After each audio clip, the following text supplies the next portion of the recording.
reflexionar, para orar, para escuchar la voz de Dios, etcétera, etcétera, etcétera.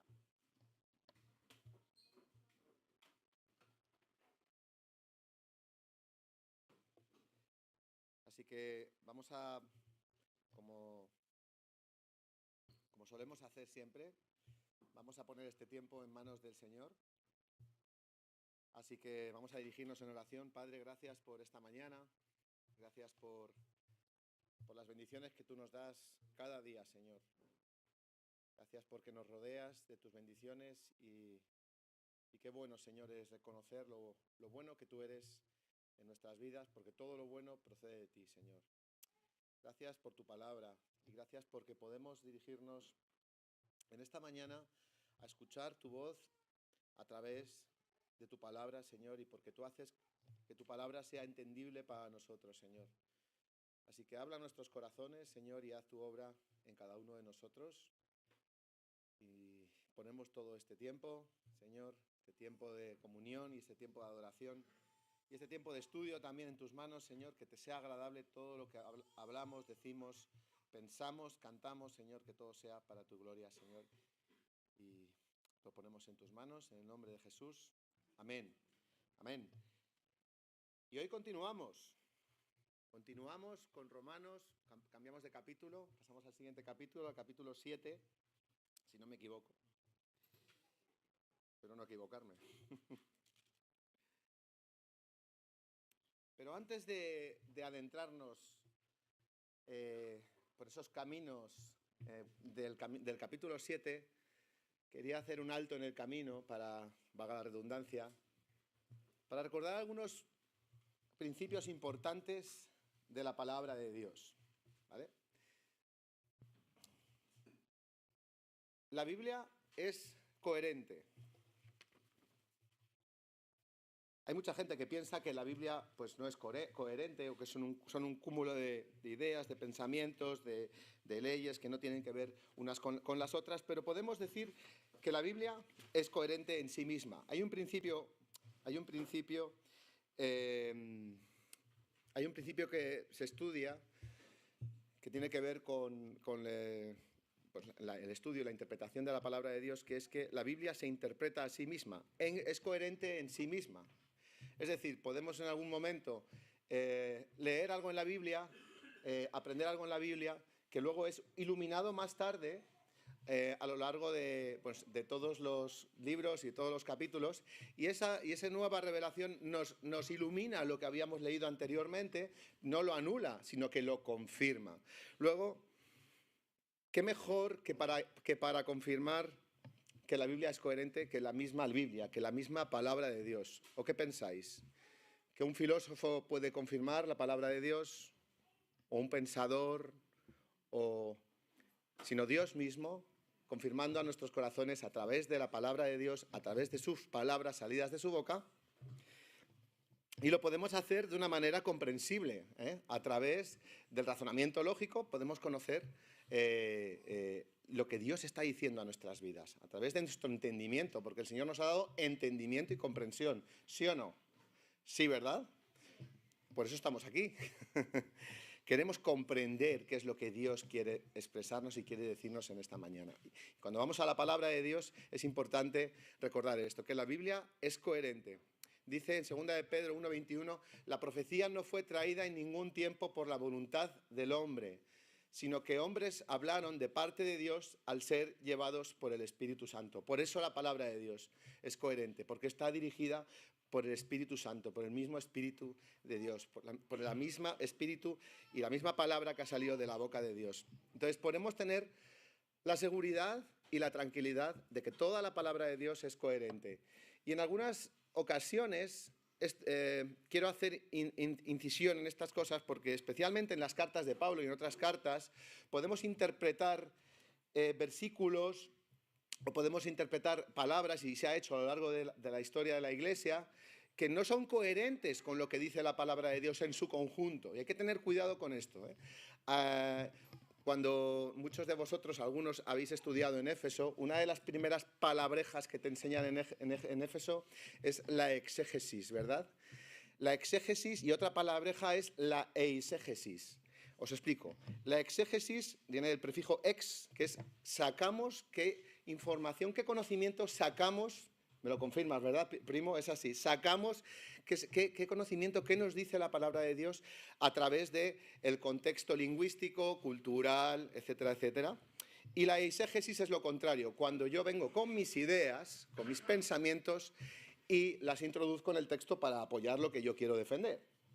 De esa manera podríamos defender pues un montón de cosas. Podríamos defender a través de la Biblia la mentira, podríamos defender, un salmo dice el necio en su corazón, no hay Dios. Luego podríamos decir que la Biblia dice que no hay Dios, ¿verdad? Si lo interpretamos así, parece que la Biblia es un manual de ateísmo, para nada. Por eso necesitamos entender y comprender el contexto en el que están dichas estas palabras, ¿vale? Porque nos puede llevar a graves equivocaciones, ¿no? Como así hemos visto en algunas ocasiones. Y para entender este texto de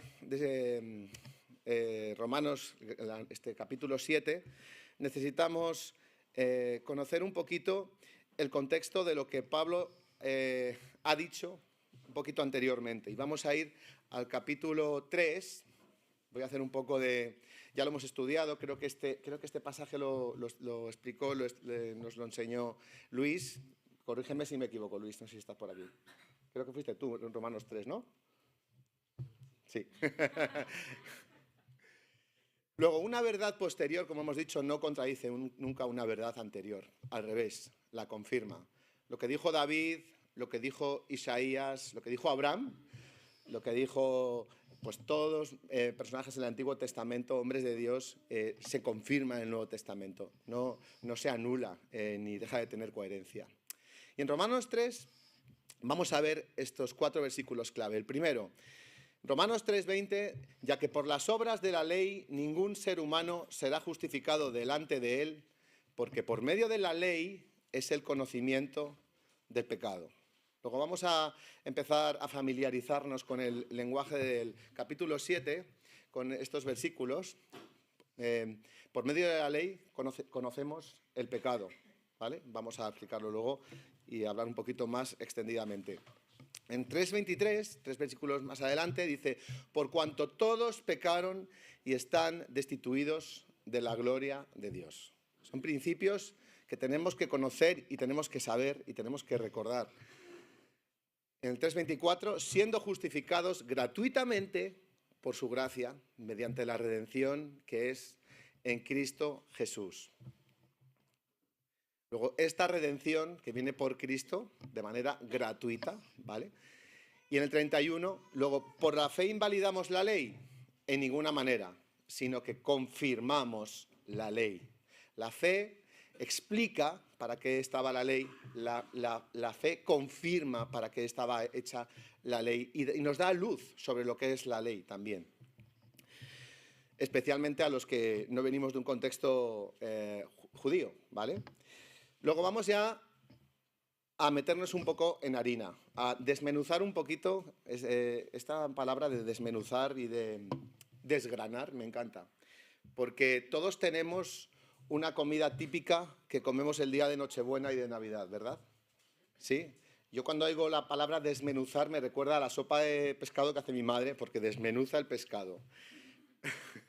Perdonad, pero es que ya estamos en tiempo de Navidad y también, oye, pues es que viene ese tiempo de esas comidas tan maravillosas que disfrutamos, ¿no? Así que vamos a desgranar y a desmenuzar un poquito también este texto y a analizar poco a poco. Dice en el capítulo 7, comenzamos con el versículo 1, ¿acaso ignoráis, hermanos, pues hablo con los que conocen la ley, que la ley se enseñorea del hombre en tanto que éste vive? La ley se enseñorea del hombre en tanto que éste vive. Está hablando a los romanos, ¿vale? A los cristianos romanos, algunos, la mayoría de ellos, o muchos, vienen de un contexto judío. Entonces, cuando se refiere a la ley, se está refiriendo pues, a la ley mosaica, ¿no? A Pentateuco, a los 10 mandamientos, a los 613 preceptos de la ley judía, a toda la ley en su conjunto.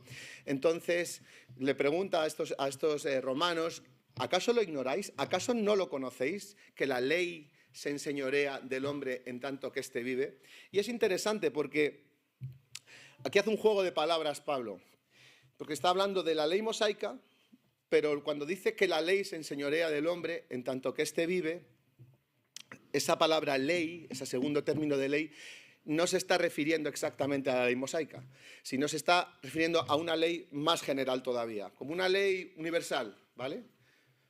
Tú puedes tener un Porsche, un Lamborghini, un Ferrari o puedes tener una bicicleta. Pero ¿sabes qué? Cuando llega el semáforo y esto está rojo, la ley se enseñorea de ti. ¿Sabes por qué? Porque te tienes que parar igual. Da igual que seas rico, da igual que seas pobre. La ley se enseñorea de ti. Y si tú transgredes esa ley, pues vas a tener el castigo. El que la hace la paga. Esa es, digamos, una ley universal, ¿vale? De que está ahí, está ahí. En el capítulo 2 comienza Pablo a hacer una analogía. Una analogía es como una comparación donde vamos a ver qué cosas hay semejantes. ¿Qué cosas hay semejantes? Dice así, porque la mujer casada está sujeta por la ley al marido mientras éste vive, pero si el marido muere, ella queda libre de la ley del marido. La ley del marido. ¿Qué es eso de la ley del marido? Eso de la ley del marido está en los 10 mandamientos.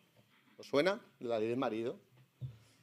Oye, yo me imagino, yo no sé, algunos de vosotros, a las mujeres os pregunto, yo cuando empezasteis a salir con vuestros maridos presentes, os dijeron, oye, ¿te quieres someter a la ley? ¿Te quieres someter a la ley? ¿A qué se refiere esta ley? Pues a la ley del matrimonio, a la ley del matrimonio. Hay una ley, hay un vínculo. En esa ley, bueno, Pablo aquí es bastante, vamos a decir, ¿cómo lo vamos a denominar? Legalista, legal, vamos a ser el término legal, ¿vale? Porque también esa ley incluye amor, ¿no? Digo yo, no sé, te sometes por amor, ¿no? La esposa se somete por amor a su marido y el marido no se somete por amor a su esposa, pregunto. También, ¿no? Porque dice también Efesios que nos sometemos todos los unos a los otros, ¿no?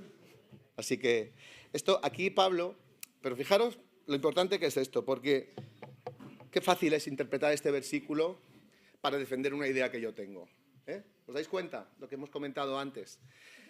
Este versículo está en un contexto donde Pablo está poniendo un ejemplo. Simplemente está poniendo un ejemplo de lo que vamos a ver ahora y utiliza simplemente el ejemplo de cómo la ley hace que la mujer se someta en amor a su marido, ¿vale? Y en el momento que el marido muere, o la mujer muere, pero en este caso el marido muere, pues ella queda libre de esa ley, ¿vale? Y puede casarse con otro hombre, si quiere, si no, no, ¿vale? Si no se queja. Pero digamos que hay una ley, entre comillas, no escrita en el matrimonio, que, pues eso, que estamos sometidos los unos a los otros y que en el momento en que uno de los dos fallece, legalmente, puede casarse con otra persona. Y eso es así, eso es así. Y eso es así porque es así. Y el versículo 3 dice, así que si en la vida del marido se uniere a otro varón, será llamada adúltera. Y si el hombre se une a otra mujer, ¿será llamado? ¿No? ¿O no? Vale. Pero no está hablando de eso, Pablo. Pero conviene aclararlo. Pero si su marido muriere, es libre de esa ley, de tal manera que se uniere a otro marido no será adúltera. Yo me estoy haciendo un lío con todo esto que está diciendo Pablo. A ver, ¿qué nos quieres decir con el matrimonio? ¿Qué es lo que nos vas a decir de que si es adúltera, si se va con otro hombre, pero si su marido muriere, es libre de esa ley? O sea, que esa ley ya deja de estar vigente, ¿vale? O sea, aquí hay muerte. Aquí esto es para una telenovela, ¿no? O una película. Hay muerte, hay marido, hay mujer, y en este caso hay castigo, ¿no? Porque será llamada adúltera si se uniera a otro varón. Y aquí en el versículo 4 nos lo explica Pablo de una manera muy clara. Y nos tiene que quedar muy claro. Así también vosotros, hermanos míos, habéis muerto a la ley mediante el cuerpo de Cristo, para que seáis de otro, del que resucitó de los muertos. a fin de que llevemos fruto para Dios. Luego, este es un tema que aparece ya hablamos de él en los capítulos anteriores, de la muerte con Cristo. En el momento en que morimos con Cristo, somos liberados de la ley, ¿no? En el momento en que muere el marido, la mujer queda liberada de esa ley. Pues de la misma manera, el hombre estamos sujetos a la ley. Pero en el momento que hay muerte, ¿qué ocurre? La ley ya no tiene vigencia, ¿no? Una persona tiene una deuda de 500.000 euros con el banco. ¿Se muere? ¿Tiene que pagarla? No. Entonces ya la ley no, ya hay muerte, la ley ya no se aplica. Es así. Otra cosa es que lo paguen sus hijos o sus nietos, pero él no tiene ya que pagar esa deuda. De la misma manera está Pablo haciendo esta analogía. Nuestra muerte con Jesús, repito, nos libera de la ley. Luego, ¿no es necesaria la ley? Me pregunto. ¿Esa ley es mala? Hemos muerto a la ley mediante el cuerpo de Cristo y ahora podemos decir que esa ley pues no vale para nada, ¿verdad? ¿Sí? Vamos a ver qué es lo que sigue diciendo Pablo. Porque mientras estábamos en la carne, las pasiones pecaminosas que eran por la ley obraban en nuestros miembros, llevando fruto para muerte. ¿Qué quiere decir aquí?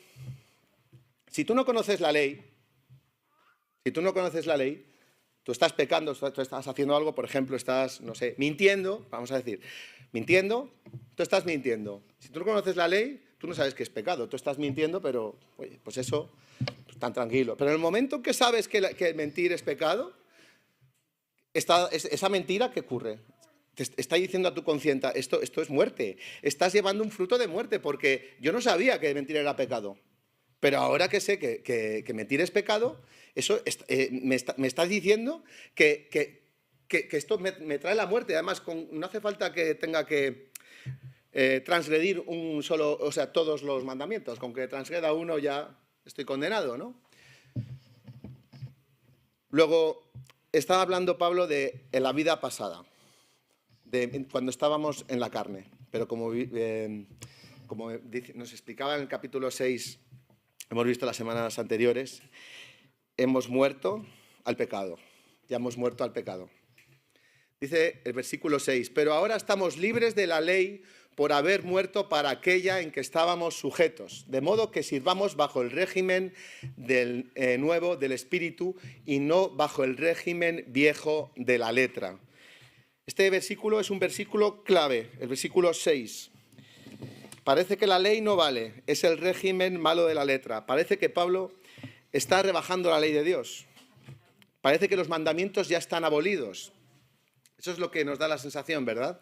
Nos vamos a quedar aquí, vamos a dejar como en pause el versículo 6, porque es importante lo que viene a continuación, en referencia a este versículo, ¿vale? Lo repito, pero ahora estamos libres de la ley, estamos liberados de esa ley, como hemos leído también antes en Romanos 3, por haber muerto con Cristo para aquella en que estábamos sujetos, de modo que sirvamos bajo el régimen nuevo del Espíritu. Ya no estamos bajo la carne, ni bajo la letra, ¿vale? Versículo 7, ¿qué diremos pues? ¿La ley es pecado? ¿La ley es pecado? ¿De dónde sale la ley? ¿Alguien sabe de dónde sale la ley? De Dios mismo. ¿Y Dios puede hacer algo malo? Luego la ley es santa, podemos decir. Es justa, porque no es nuestro estándar. La ley no es el estándar del ser humano. Nuestro estándar es, yo no he matado a nadie y soy buena persona, ¿verdad? Podemos ir caminando por las calles de Salamanca y muchísimas personas nos van a decir, oye, soy una buena persona, yo no he matado a nadie, yo hago cosas que comparto con los demás y está muy bien, oye, pero es un estándar humano, no es el estándar divino, porque el estándar divino es la ley, el estándar divino son los mandamientos de Dios. Entonces, dice el versículo 7, ¿qué pues diremos? La ley es pecado en ninguna manera, pero yo no conocí el pecado sino por la ley, lo que comentábamos antes, porque tampoco conociera la codicia, si la ley no dijera, no codiciarás. Luego la ley nos da conocimiento, lo primero, nos da conocimiento. Confirmamos lo que hemos leído antes en el capítulo 3. Si no existiera la ley, no conocería lo que está bien. Si no existiera la ley, no conocería lo que está mal. Si no conociera la ley, no conocería lo que Dios aborrece, en definitiva. No sabría ni qué es la codicia, ni qué es la envidia, ni qué es el adorar a otros dioses, ni a otros ídolos. No tendría conocimiento de realmente qué es lo que a Dios le agrada ni no le agrada. Es como una ignorancia también, ¿no? Tenemos aquí un resumen de los 10 mandamientos. La ley de Dios, todos esos preceptos resumidos en esos 10 mandamientos. ¿Verdad? Porque fijaros el cuarto mandamiento. Aquí está resumido, pero es el más largo de todos. Santificar el sábado como día de reposo. O sea, santificar el sábado como un día del Señor, ¿no? Para guardarlo para el Señor, para meditar en sus caminos, para estar no en nuestras cosas, sino en sus cosas, ¿verdad? Yo no sé, yo creo que a veces conocemos, no codiciarás, no matarás, no robarás, pero no guardar el sábado, no guardar el descanso para Dios. Hemos pecado de todos, ¿eh? ¿Cómo hemos pecado, verdad? Este es un versículo, un mandamiento muy interesante porque es el gran mandamiento olvidado. Porque no es un mandamiento negativo de no hacer, sino es que es lo que tienes, es un mandamiento positivo. O sea, guarda ese tiempo con Dios. Guarda ese tiempo para dedicarlo a Él. Guarda ese tiempo para meditar en su palabra. Guarda ese tiempo para orar. Guarda ese tiempo para estar en las cosas de Dios, en intimidad con Dios. Qué interesante todo lo que podemos aprender. Pero bueno, continuamos con el versículo 8. Mas el pecado, tomando ocasión por el mandamiento, produjo en mí toda codicia. Porque sin la ley, el pecado está muerto. Como hemos dicho antes. Sin la ley, pues el pecado, pues no tenemos un marco donde aferrarnos. La ley, hemos hablado muchas veces de esta metáfora, funciona como un espejo, ¿no? Hasta que tú no te pones delante del espejo, no te das cuenta de cómo estás, ¿no? Entonces la ley nos dice en qué situación espiritual estamos cada uno de nosotros, ¿no? ¿Qué tengo que cambiar? Oye, pues nos revela cosas, al corazón a cada uno de nosotros. Entonces, así funciona la ley. Vamos a ver ahora qué es lo que dice Pablo. Entonces la ley es mala, ¿no? Pues para nada, no es mala. Yo sin la ley vivía en un tiempo, pero venido el mandamiento, el pecado revivió y yo morí. Al ponerme delante del espejo y ver mi pecado, me siento en la incapacidad de agradar a Dios, en la incapacidad de vivir una vida santa, en la incapacidad de cumplir todos esos preceptos y esos mandamientos. Y eso nos hace morir, de alguna manera. Eso nos hace darnos cuenta de que somos culpables, nos hace darnos cuenta de que no podemos cumplir ese estándar de Dios, que nadie puede hacerlo, nadie puede cumplir ese estándar de Dios. Y en el versículo 10... Y hallé el mismo mandamiento que era para vida, a mí me resultó para muerte. La revelación que era para vida es para mí, revelación de Dios, voluntad, es para mí beneficio. Sin embargo, fueron para muerte. Entonces, lo que Dios ha creado, que es la ley, que es perfecta, que es justa, que es buena, como vamos a ver ahora, sin embargo, eso no produjo en mí algo bueno, sino que produjo en mí, resultó para muerte. Me resultó algo malo. ¿Y cómo puede ser esto? ¿Y cómo puede ser esto? Me pregunto yo. No sé, ¿qué pensáis? O Pablo se ha vuelto loco o nos está haciendo un lío tremendo, ¿verdad? O sea, que resulta que la ley que es buena, a mí me ha resultado muerte para mí. Es que me aplasta. Porque el pecado, tomando ocasión por el mandamiento, me engañó y por él me mató. Vivía en pecado, engañado. Como no conocía la ley, vivía engañado, es lo que nos está diciendo Pablo. Vivía de cualquier manera sin saber que realmente pues estaba condenado y al conocer el mandamiento, pues como dice Pablo, me engañó. Luego es importante, como dice en el versículo 12, de manera que la ley a la verdad es santa y el mandamiento santo, justo. Y bueno, fijaros que ahora lo podemos comparar con el versículo 6, ¿no? Donde parecía que la ley ya no vale para nada. Sin embargo, la ley es santa, el mandamiento santo, justo, y es bueno.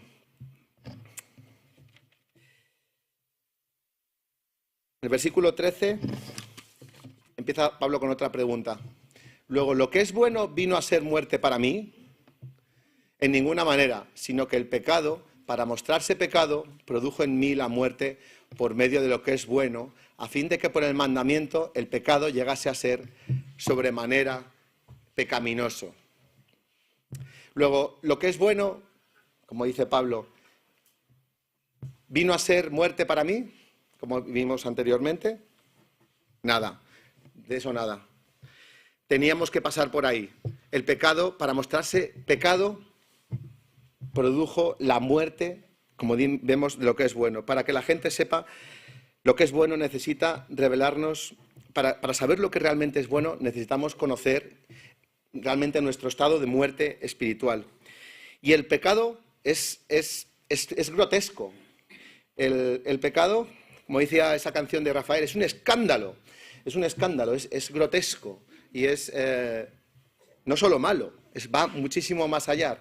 Y tenemos que conocer esa dimensión del pecado gracias a que Dios ha hecho una ley buena, santa y perfecta. Si no, no podíamos tener la dimensión de lo que es realmente malo del pecado, o todo malo del pecado y devastador en nuestra vida. Entonces, si el Señor quiere lo mejor, ¿estoy sin esperanza? Pregunta, ¿estamos sin esperanza? El Señor nos ha demostrado que estamos muertos espiritualmente, ¿verdad? Por eso cobra tanto sentido el texto de Romanos 3, ¿verdad?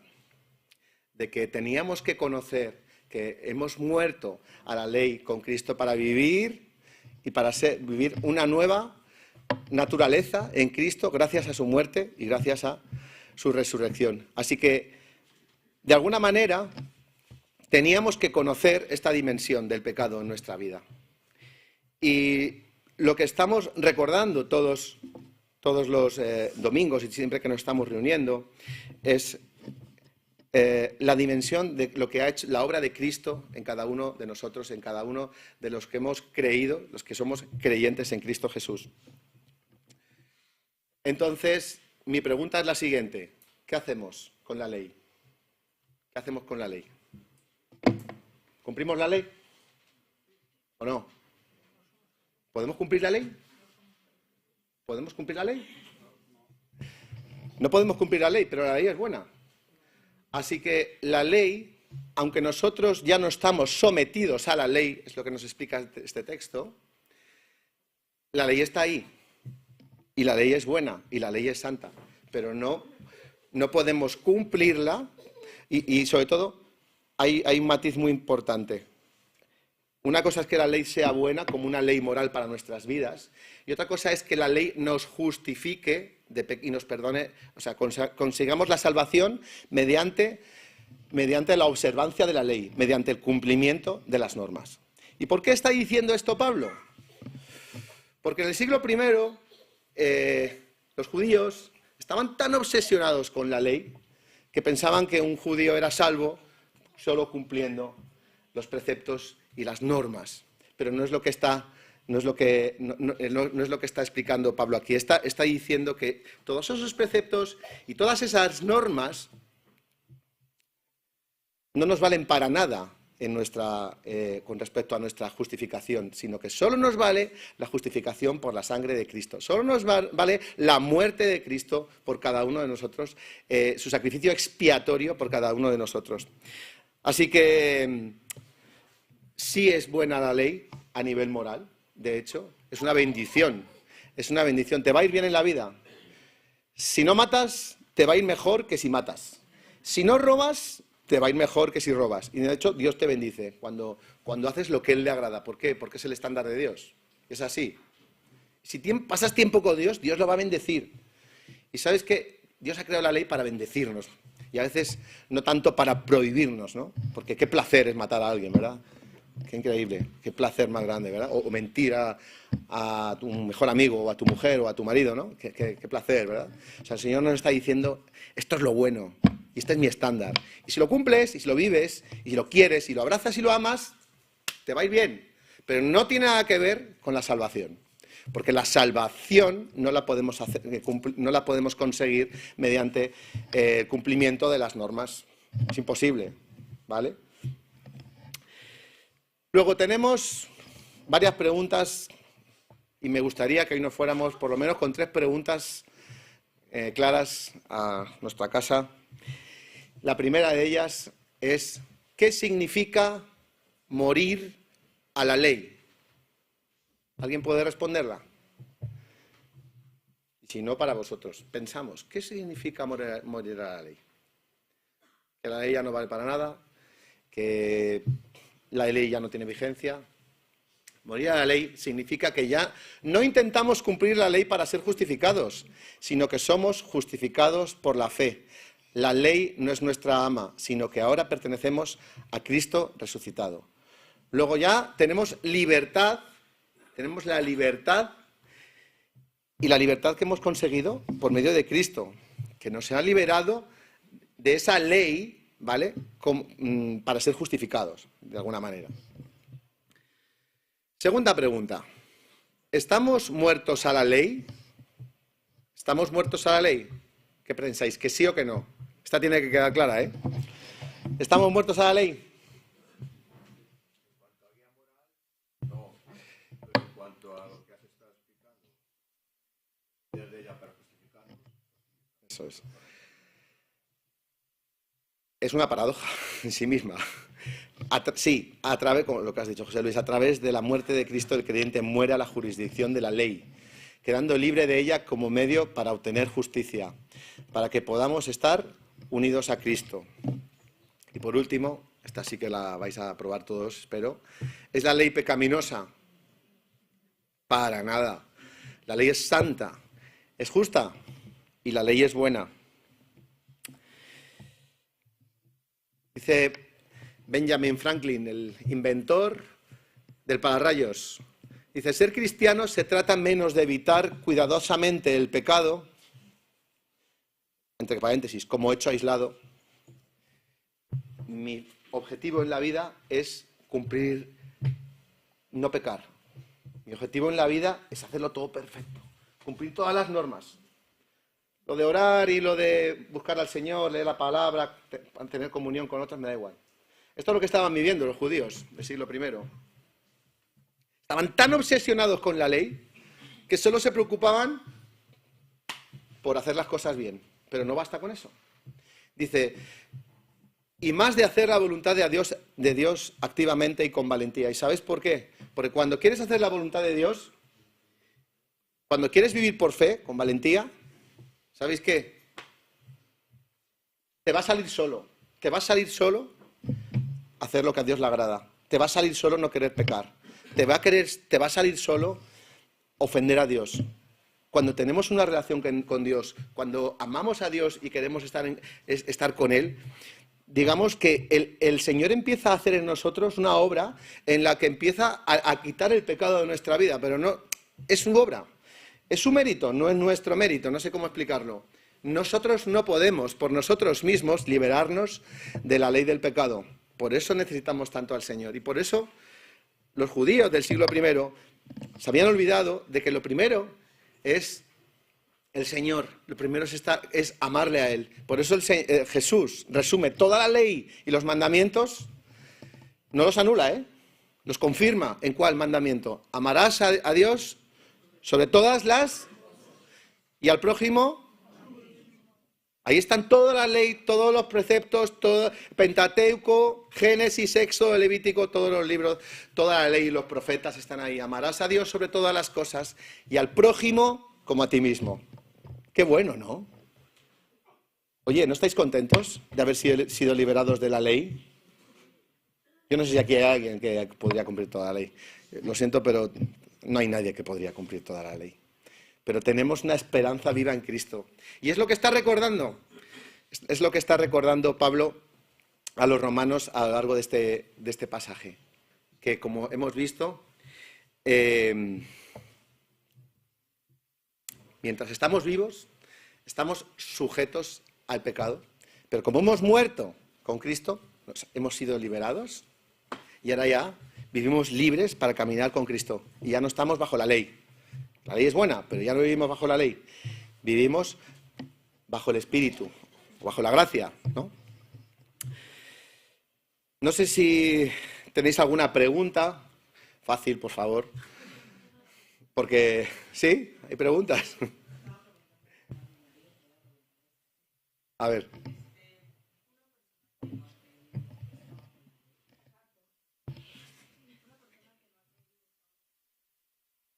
Hay un precepto jurídico, yo pienso que sí, es mi opinión, no sé si me equivoco, pero corregidme, ¿eh?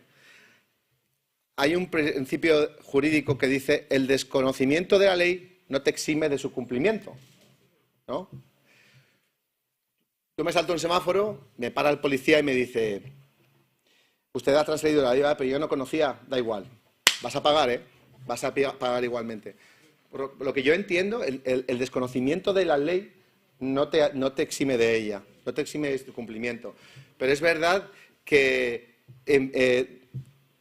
durante tu vida, esa ley, al no haber tenido el conocimiento de esa ley, tú no sabías que esa ley es mala. Pero también, por otro lado, hay una conciencia que Dios ha puesto en nuestros corazones, a todos los seres humanos, que es, digamos, una ley universal, podríamos decir, oye, corregidme de verdad porque no sé si estoy diciendo una burrada. Pero yo entiendo que también esa es una ley que Dios ha puesto en nuestros corazones y que también, de alguna manera, nos dice lo que está bien y lo que está mal. No sé si está respondido. Si queréis alguien añadir algo, pues con total libertad. Sí, bueno,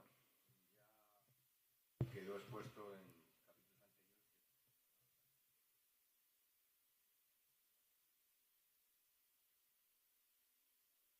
capítulos de Israel, como estamos viendo,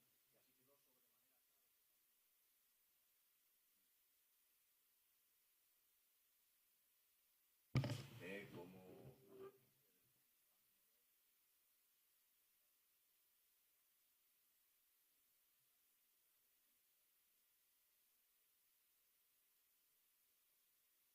Uh-huh. habían que adulterar, entonces, al estar por escrito,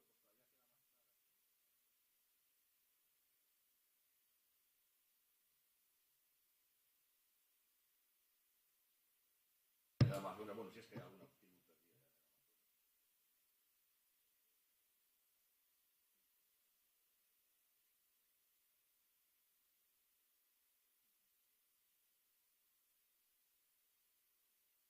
en una ocasión, por una anécdota,